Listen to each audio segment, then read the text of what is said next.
नमस्कार बच्चों, मैं श्रीमती गीता पी नायर, व्याख्याता वाणिज्य, शासकीय उच्चतर माध्यमिक विद्यालय मररा से। बच्चों, पिछली कक्षा में हमने प्रबंध के सिद्धांत का आशय व प्रबंध के सिद्धांत की क्या आवश्यकता व महत्व है, इसके संबंध में अध्ययन किया था। आज हम प्रबंध के क्षेत्र में प्रबंध शास्त्री हेनरी फ्योल जी का क्या योगदान है और उन्होंने प्रशासन के कौन से 14 सिद्धांत बताए हैं, इसके बारे में अध्ययन करेंगे। बच्चों, अगर मैं प्रबंध के सिद्धांतों के उद्गम की बात करूं, तो प्रबंध के सिद्धांतों का विकास जो है वो रातों रात नहीं हुआ।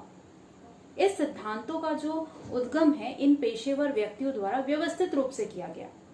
जब इन प्रबंध शास्त्रियों ने अपने उद्योग या संगठन में अपने कर्मचारियों की बहुत सारी समस्याओं को देखा, उन समस्याओं को हल किया और विभिन्न प्रकार के शोध किए, तब परिणाम स्वरूप इन समस्याओं का जो हल है उन्होंने सिद्धांत के रूप में निकाला। तो चलिए आज हम पढ़ते हैं हेनरी फ्योल जी का प्रबंध के क्षेत्र में क्या योगदान है। अगर हेनरी फ्योल जी के मैं जन्म की बात करूं तो हेनरी फ्योल जी का जन्म 1841 में फ्रांस में हुआ था। इन्होंने इनकी शिक्षा की अगर बात करूं तो इन्होंने इंजीनियरिंग की डिग्री प्राप्त की थी। अगर इनकी प्रथम नियुक्ति की बात करें तो सन 1860 में इंजीनियरिंग की डिग्री प्राप्त कर ये कोयला कंपनी में इंजीनियर के पद पर नियुक्त हुए और सन 1866 में वे प्रबंधक तथा 1887 में उन्हें महाप्रबंधक बना दिया गया। बच्चों, मैं आपको बताऊं कि ये जो जब उन्हें महाप्रबंधक के रूप में नियुक्त किया गया था, तब इनके जो कंपनी की दशा जो थी वो काफी दयनीय थी। मतलब इनकी जो कंपनी थी वो पूरे हानि की तरफ जा रही थी। तब उस दशा में इन्हें कंपनी का क्या बना दिया गया, महाप्रबंधक बना दिया था। और इनके कठिन परिश्रम के फलस्वरूप, इनके सिद्धांतों के फलस्वरूप ही इन्होंने इस कंपनी की हानि को बदलकर लाभ में परिवर्तित कर दिया था। इस पद पे वे 30 वर्षों तक कार्य करते रहे। महाप्रबंधक के पद पर वे 30 वर्ष तक कार्य करते रहे। सेवानिवृत्ति की बात अगर मैं करूं तो सन 1918 में फ्योल सेवानिवृत्त हुए। इन्होंने बहुत सारे प्रमुख ग्रंथ लिखे हैं। इन ग्रंथों में इन्होंने सन 1916 में फ्रेंच भाषा में सामान्य एवं औद्योगिक प्रबंध, जिन्हें जनरल एंड इंडस्ट्रियल मैनेजमेंट नामक प्रसिद्ध ग्रंथ इन्होंने लिखा। इस ग्रंथ में ही उन्होंने प्रशासन के जो 14 सिद्धांत है उसके बारे में बताया। इसके अलावा उन्होंने 1925 में एडमिनिस्ट्रेशन इंडस्ट्रियल एट जनरल नामक ग्रंथ की भी रचना की। अगर हेनरी फ्योल जी की मृत्यु की बात करें तो हेनरी फ्योल जी की मृत्यु सन 1925 में हो गई थी। तो इस तरीके से ये हेनरी फ्योल जी का पूरा जीवन परिचय है। आगे हम हेनरी फ्योल जी के प्रशासन के 14 सिद्धांतों के बारे में अध्ययन करेंगे। चलिए बच्चों, अब हम बात करते हैं हेनरी फ्योल के प्रशासन के 14 सिद्धांत की। तो बच्चों, हेनरी फ्योल के प्रशासन के 14 सिद्धांत में सबसे पहला सिद्धांत है श्रम विभाजन का सिद्धांत। इस सिद्धांत के अनुसार हेनरी फ्योल जी का कहना है कि किसी भी उद्योग या संगठन में बहुत सारे कर्मचारी काम करते हैं और उन कर्मचारियों को उनकी योग्यता के अनुरूप ही कार्य सौंपा जाना चाहिए। क्योंकि जब किसी उद्योग या संगठन में हम किसी योग्य कर्मचारी को उसकी योग्यता के अनुरूप कार्य सौंपते हैं तो निश्चित ही कार्य बहुत ही अच्छी तरीके से संपन्न होता है। दूसरा है अधिकार तथा दायित्व का सिद्धांत। फ्योल जी का मानना था कि अधिकार और दायित्व जो है एक ही सिक्के के दो पहलू हैं। जिस कर्मचारी को आप किसी संगठन में कोई दायित्व सौंपते हैं तो उन्हें उनके दायित्व के साथ साथ अधिकार भी सौंपे जाने चाहिए, तभी वह कर्मचारी उस कार्य को बहुत अच्छी तरीके से पूरा कर पाएगा। तीसरा है अनुशासन का सिद्धांत।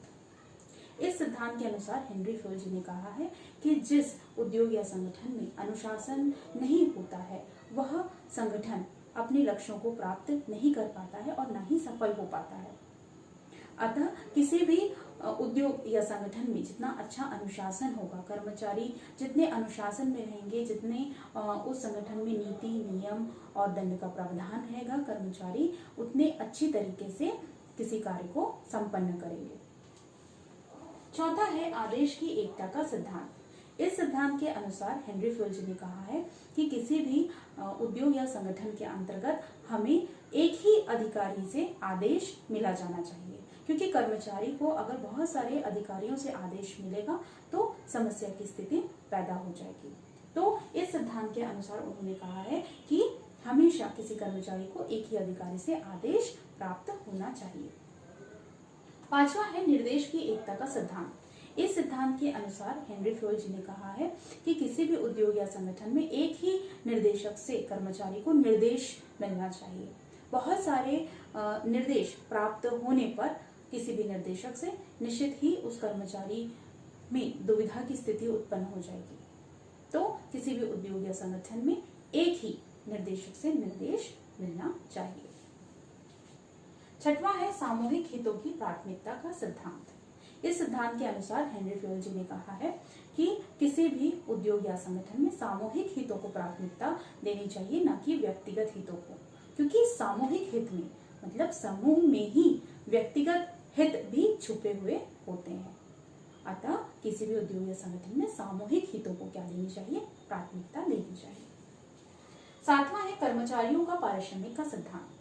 इस सिद्धांत के अनुसार हेनरी फ्योल जी ने कहा है कि किसी भी उद्योग या संगठन में जो कर्मचारी जितनी अच्छी तरीके से कार्य करता है उसे उसी दर पर वेतन प्रदान किया जाना चाहिए। इसलिए उन्होंने उद्योग या संगठन में प्रेरणात्मक मजदूरी पद्धति को अपनाने पर बल दिया है कि उच्च प्रमापित कार्य करने वाले कर्मचारी को उच्च प्रमापित दर से वेतन प्रदान किया जाए। आठवां है केंद्रीयकरण का सिद्धांत। केंद्रीयकरण और विकेंद्रीकरण दोनों ही किसी संस्था में नहीं होना चाहिए, क्योंकि किसी संस्था में अगर केंद्रीयकरण होता है तो केंद्रीयकरण के अंतर्गत कुछ उच्च अधिकारियों के हाथ में ही पूरे अधिकार रहते हैं, और विकेंद्रीयकरण के अंतर्गत सभी जो अधिकारी हैं उनको समान अधिकार प्राप्त होता है। तो हेनरी फ्योल का कहना था ना तो किसी संस्था या संगठन में केंद्रीयकरण होना चाहिए और ना ही विकेंद्रीकरण होना चाहिए। जो उद्योग या संगठन के जो कार्य हैं उस कार्य के अनुरूप ही अधिकारियों को जितने भी दायित्व हैं, अधिकार हैं, वह सब सौंपे जाने चाहिए। नौवां है व्यवस्था का सिद्धांत। इस सिद्धांत के अनुसार हेनरी फ्योल जी ने कहा है कि किसी भी उद्योग या संगठन में कर्मचारियों को क्या करना चाहिए, उसका एक निश्चित व्यवस्था होनी चाहिए। हमारे उद्योग या संगठन में जो भी मशीन माल है उसको कहाँ रखा जाए उसका एक क्रम निश्चित होना चाहिए। मतलब हर कार्य को एक निश्चित क्रम के अनुसार करना चाहिए, ऐसी व्यवस्था होनी चाहिए। क्योंकि अगर हम किसी कार्य को एक अच्छी व्यवस्था के अनुरूप करते हैं तो वह कार्य बहुत ही अच्छी तरीके से सफल होता है। तो किसी भी कार्य को करने के लिए क्या होनी चाहिए, एक अच्छी व्यवस्था होनी चाहिए कि किस कार्य को कैसे किया जाना है उसकी व्यवस्था, और किस जैसे सामग्री हमको कहाँ से लाना है उद्योग में उसकी क्या व्यवस्था है, हमको माल और मशीन कहाँ से प्राप्त करना है और उसे कहाँ रखना है, उसकी एक निश्चित व्यवस्था होनी चाहिए। समता का सिद्धांत। इस सिद्धांत के अनुसार हेनरी फ्योल जी का तात्पर्य था कि सभी कर्मचारियों के साथ समानता का व्यवहार करना चाहिए। मतलब संगठन में न्याय, उदारता, समानता, सद्भावना, ये सारी चीज़ों का होना अनिवार्य है। किसी भी आप कर्मचारी के साथ पक्षपात नहीं कर सकते। सभी कर्मचारी को आपको समान रूप से देखना है किसी भी संगठन में, और सभी के साथ एक समान व्यवहार करना है। स्थायित्व का सिद्धांत। स्थायित्व के सिद्धांत के अनुसार हेनरी फ्योल जी का कहना है कि जो कर्मचारी जिस उद्योग या संगठन में जितने अधिक समय तक टिके रहता है वह कर्मचारी उतने ही अच्छे तरीके से उस कार्य को संपन्न करता है। तो स्थायित्व का सिद्धांत के अंतर्गत हेनरी फ्योल जी ने कर्मचारियों के स्थायित्व पर जोर दिया है कि कर्मचारियों में स्थायित्व का गुण होना बहुत जरूरी है कि वह उस उद्योग में स्थायी रूप से रहेंगे, और ये स्थायित्व का गुण ही उनके मनोबल में क्या करेगा, वृद्धि करेगा।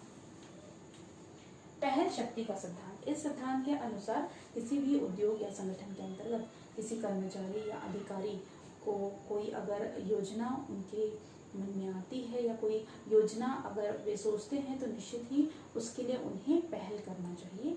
यह है उनकी पहल का सिद्धांत, क्योंकि इस पहल के अंतर्गत ही अच्छी अच्छी योजनाएं एक उद्योग या संगठन को प्राप्त हो सकती है। संपर्क श्रृंखला का सिद्धांत 13वां है। संपर्क श्रृंखला के अंतर्गत हेनरी फ्योल जी का मानना है कि किसी भी कर्मचारी से लेकर उसे अधिकारियों तक पहुंचने के लिए एक संपर्क श्रृंखला होनी चाहिए, तभी अधिकारों और दायित्वों का सामंजस्य बना रहता है। और इस प्रकार से जो भी अगर कोई आदेश है वह एक कर्मचारी से दूसरे कर्मचारी से लेकर अधिकारी तक पहुंचता है। ये एक संपर्क श्रृंखला सिद्धांत है।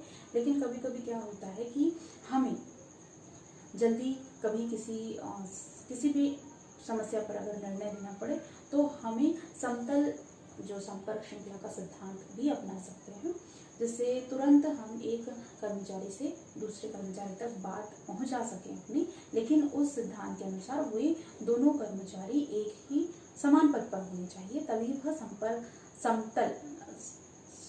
समतल जो है संपर्क श्रृंखला का सिद्धांत कहलाएगी।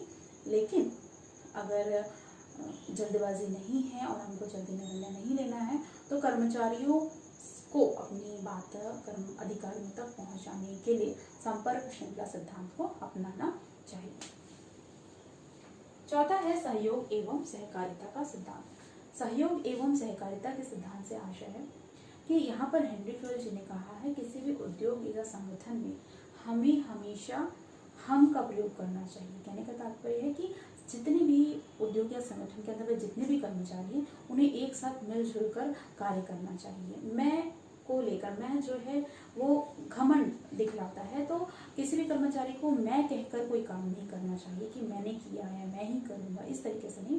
क्योंकि हमारे उद्योग या संगठन का लक्ष्य एक ही है तो हम सारे कर्मचारियों को एक समान सामूहिक रूप से उस कार्य को संपन्न करना चाहिए।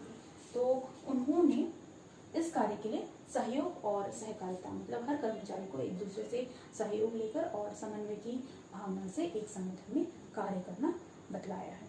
तो यह है बच्चों हेनरी फ्योल के 14 सिद्धांत, जिसमें पहला है श्रम विभाजन का सिद्धांत, दूसरा अधिकार तथा दायित्व का सिद्धांत, तीसरा है अनुशासन का सिद्धांत, चौथा है आदेश की एकता का सिद्धांत, पांचवा है निर्देश की एकता का सिद्धांत, छठवां है सामूहिक हितों की प्राथमिकता का सिद्धांत, सातवां है कर्मचारियों के पारिश्रमिक का सिद्धांत, आठवां है केंद्रीकरण का सिद्धांत, नौवां है व्यवस्था का सिद्धांत, 10वां है समता का सिद्धांत, 11वां है स्थायित्व का सिद्धांत, 12वां है पहल शक्ति का सिद्धांत, 13वां है संपर्क श्रृंखला का सिद्धांत और 14 है सहयोग एवं सहकारिता का सिद्धांत।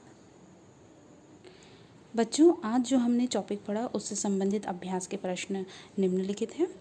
फ्योल के प्रबंध के निम्नलिखित सिद्धांतों को समझाइए। पहला निर्देश की एकता, दूसरा समता का सिद्धांत, तीसरा व्यवस्था का सिद्धांत, चौथा श्रम विभाजन का सिद्धांत और पांचवा अनुशासन का सिद्धांत। बच्चों आशा है आपको हेनरी फ्योल के 14 प्रशासन के सिद्धांत समझ में आ गए होंगे। धन्यवाद बच्चों, घर पर रहें और सुरक्षित रहें।